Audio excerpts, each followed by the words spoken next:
Hello guys, welcome to new blog. तो guys, हम जा रहे हैं प्रज्ञा विहार। वहाँ बुद्ध पूर्णिमा मनाई जा रही है। चलो चलते हैं, देखते हैं वहाँ क्या होगा बुद्ध पूर्णिमा में।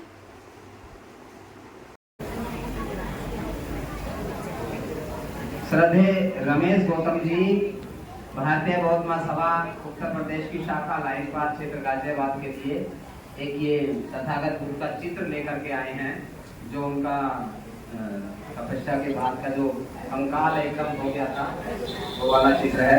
तो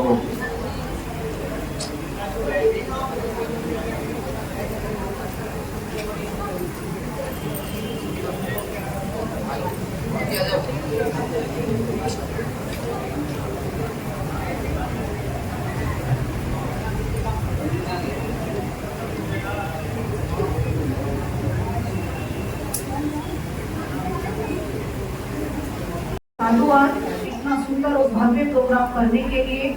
यहाँ पर उपस्थित सभी मेरी माताएं बहनें, पिता समान बुजुर्ग, आप सब हुआ, इसी दिन उनको ज्ञान प्राप्ति हुई और इसी दिन उनका महापरिनिर्वाण हुआ। तो ये जो ऐतिहासिक घटना घटित हुई, वैशाख पूर्णिमा के दिन घटित हुई। बुद्ध जैसा बुद्धिवादी, तार्किक विचारों से परिपूर्ण शायद ही कोई महामानव इस धरती पर पैदा हुआ होगा। कार्ल मार्क्स जैसे लोग जब बुद्धिज्म की जड़ में जाते हैं तो पाते हैं कि बुद्ध ही हैं साइंस के जन्मदाता। आइंस्टाइन जैसे महान वैज्ञानिक को ये कहना पड़ा, अगर दुनिया को विनाश से बचाया जा सकता है तो वो सिर्फ और सिर्फ तथागत बुद्ध का धर्म ही है। बुद्ध कोई, देखिए, ईश्वर होना आसान है लेकिन बुद्ध होना बहुत मुश्किल है। बुद्ध कोई पूजा नहीं है, बुद्ध कोई इबादत नहीं है, बुद्ध मूर्तियों में नहीं है, बुद्ध स्तूपों में नहीं है, बुद्ध ना हीनयान में है ना वो महायान में है। बुद्ध को बुद्ध की धरती ने ही खारिज कर दिया। बुद्ध को बुद्ध की धरती ने ही खारिज कर दिया। बुद्ध एक ऐसा देह है जिसमें अष्टांगिक मार्ग है, जिसमें 4 आर्य सत्य हैं। खुद की खोज में लग जाना और सच्चाई जैसी भी है उसको स्वीकार कर लेना, अंधविश्वास और पाखंडवाद को ठोकर मार देना, और यही बुद्ध है। बुद्ध तो दिनचर्या में है, बोध दया में तो सिर्फ यादें है। बुद्ध एक आईना है जो हमें ये बताते हैं कि हमारे अंदर अपार शक्तियां छुपी हुई है। बुद्ध ने ईश्वर के अस्तित्व को नकार दिया। बुद्ध को बुद्ध ही रहने दो, उन्हें ईश्वर मत बनाइए। बुद्ध होने का मतलब है जमीनी स्तर का होना। बुद्ध होने का मतलब है खोज करता होना। बुद्ध होने का मतलब है जिज्ञासाओं का होना और एक सच्चे देह का होना। और इन सभी उठापटक से भरे जो खुद को खोज ले, वो बुद्ध है। बुद्ध ने कहा, आपको दीपो भाव, अपना दीपक आप स्वयं बनो। आपको किसी की शरण में जाने की जरूरत नहीं है। खुद की शरण में जाकर खुद बुद्धि की शरण में है। हर व्यक्ति बुद्ध बन सकता है। जितने लोग उतने बुद्ध। मुझसे पहले भी बुद्ध हुए और मेरे बाद में भी बुद्ध हो सकते हैं। और ऐसे ही बुद्ध जिन्होंने अपनी प्रज्ञा, अपने ज्ञान, अपने विवेक, अपनी संवेदनाओं के कारण पूरी दुनिया में अपना लोहा मनवाया। जिस तरीके से हम बुद्ध की महानता को नहीं नकार सकते, उसी तरीके से हम बाबा साहेब की महानता को भी नहीं नकार सकते। 64 वर्ष की आयु में ज्ञान की इतनी ऊंचाइयों तक डॉक्टर अम्बेडकर पहुंच गए कि आज दुनिया के लोग उनके सामने बौने नजर आते हैं। बाबा साहेब डॉक्टर अम्बेडकर की वजह से ही हम तथागत बुद्ध को जान पाए। 13 अक्टूबर कहते हैं कि मैं हिंदू धर्म में पैदा हुआ, ये मेरे बस की बात नहीं, लेकिन हिंदू धर्म में रहकर मैं मरूंगा नहीं, ये मेरे ही बस की बात है। बढ़े, यानी किस मार्ग पर चलकर तुम्हारी मुक्ति हो सकती है। क्योंकि जिस धर्म को हम अपने से चिपकाए हुए हैं, वो धर्म हमें संपत्ति रखने नहीं देता, वो धर्म हमें शिक्षा ग्रहण नहीं करने देता, वो धर्म हमें मानवीय अधिकार नहीं देता। फिर हम इस धर्म में क्यों रहे।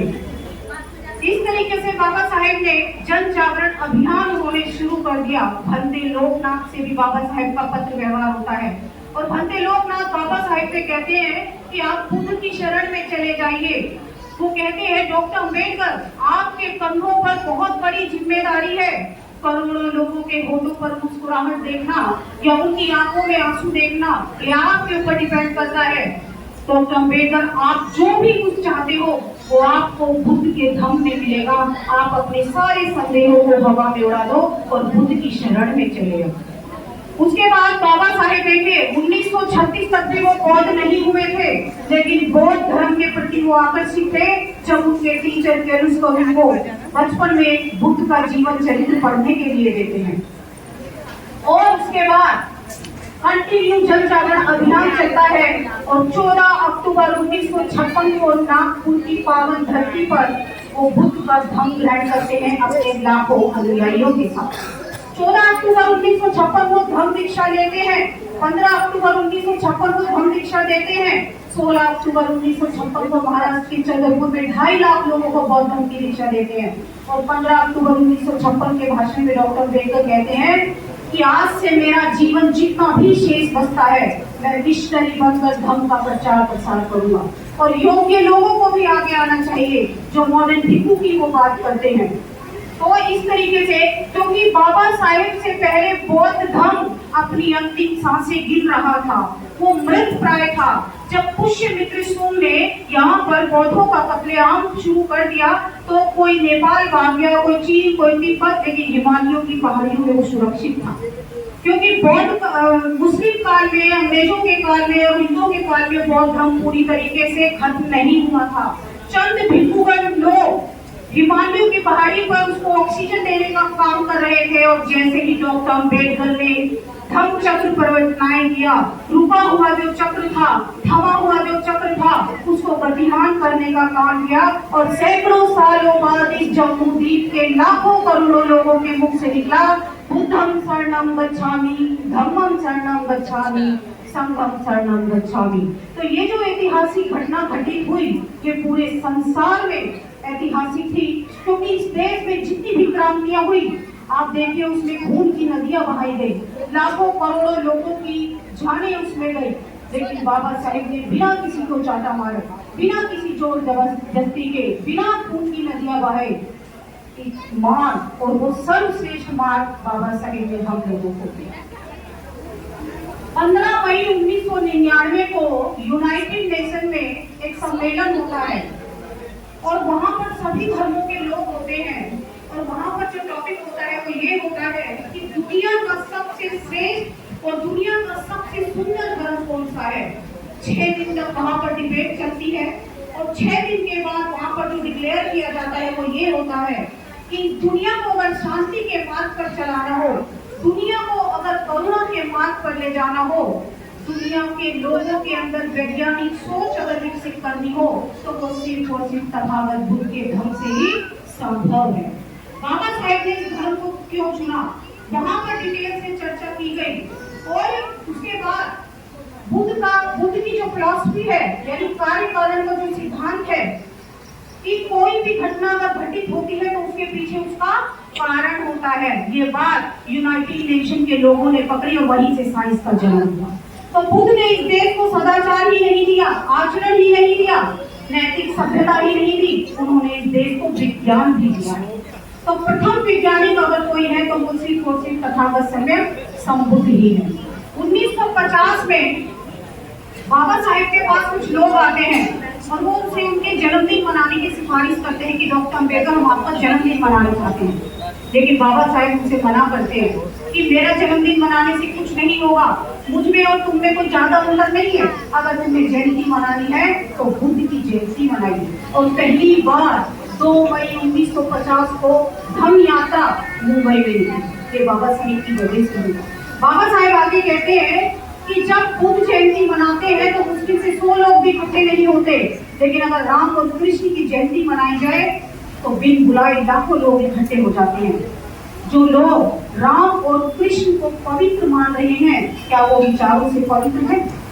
ये भी हम लोगों को सोचना होगा। देखिए, शिक्षा से व्यक्ति प्रबुद्ध बनता है, लेकिन शिक्षा से वो बुद्धिवादी बने ऐसा जरूरी नहीं है, क्योंकि यहाँ की जो शिक्षा व्यवस्था रही वो ब्राह्मणों के हाथों में रही और उन्होंने वही पारंपरिक रीति रिवाज दुनिया वही लोगों को पढ़ाई। जिस तरीके से हम लोग देखिए अच्छे स्कूल, कॉलेज, यूनिवर्सिटीज में पढ़ने के बाद भी हमारी वैचारिक सोच में परिवर्तन नहीं हुआ। अगर हमको अपने विचारों में परिवर्तन लाना है तो हमको बुद्ध और बाबा साहेब को डेफिनेटली पढ़ना होगा। तो आज भी लोग अच्छे स्कूल, कॉलेज, यूनिवर्सिटी या विदेशों में भी पढ़ने के बाद उनकी सोच नहीं बदल पा रही है। जिस तरीके से लालटेन होता है और लालटेन जब जलती है तो उस पर काली आ जाती है, जिससे हमें उसकी रोशनी दिखाई नहीं देती है। उसकी रोशनी देखने के लिए हमें पहले उसकी चिमनी को साफ करना पड़ेगा, तभी हमें उसकी रोशनी दिखाई देगी। उसी तरीके से हमारे दिमाग में जो अंधविश्वास, पाखंडवाद की जो कालिक जमी हुई है वो 1956 में साफ हो गई, जब डॉक्टर बाबा साहेब अम्बेडकर ने बुद्ध के धम्म को अपनाया था। बाबा साहेब ने धम्म तो अपनाया, लेकिन उसके बाद जो परिवर्तन इस देश में देखने के लिए मिलते वो बहुत कमाल के। जब बाबा साहेब ने बौद्ध धर्म ग्रहण किया तो यहाँ के लोगों ने अपना इतिहास संभालना शुरू कर दिया कि ये डॉक्टर अम्बेडकर ने हमको कौन सा धर्म दे दिया। उसके बारे में लोगों के अंदर जानने की इच्छा प्रज्वलित हुई। उसके बाद बाबा साहेब डॉक्टर अम्बेडकर की वजह से ही हम लोगों ने अपने इतिहास को तो खंगाला ही, साथ में इस देश के जो शंकराचार्य, साधु, संत, पंडित, पुजारी थे वो बड़ी अकड़ में रहते थे। जिन लोगों को हमारी गलियों में, बस्तियों में बदबू आती थी, हमारी परछाई तक से नफरत करते थे, आज हमारे घरों में आने के लिए तैयार है। आपको क्या लगता है वो ऐसे ही हो गया? वैसे नहीं हुआ, वो डॉक्टर अम्बेडकर की धर्म क्रांति की वजह से हुआ है।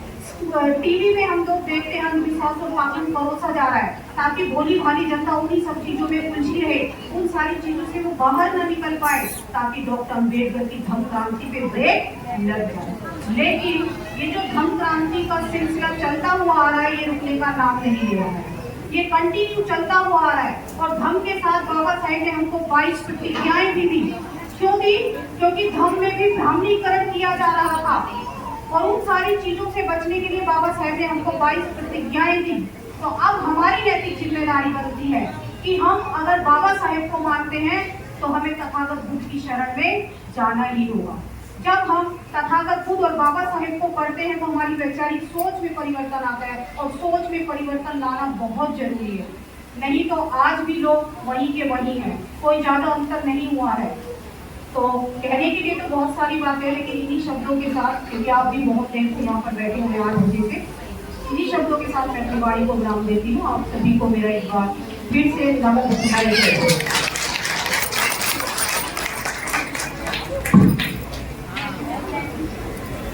तो गाइस आपने देखा कि बुद्ध पूर्णिमा मनाई गई, वहाँ पे ये प्रोग्राम हुए थे छोटे छोटे, इसके 2-3 पार्ट बनाए हैं हमने। और सब देख के इसको लाइक करना, सब्सक्राइब करना। और अब मैं बाय बाय करती हूँ, टाटा।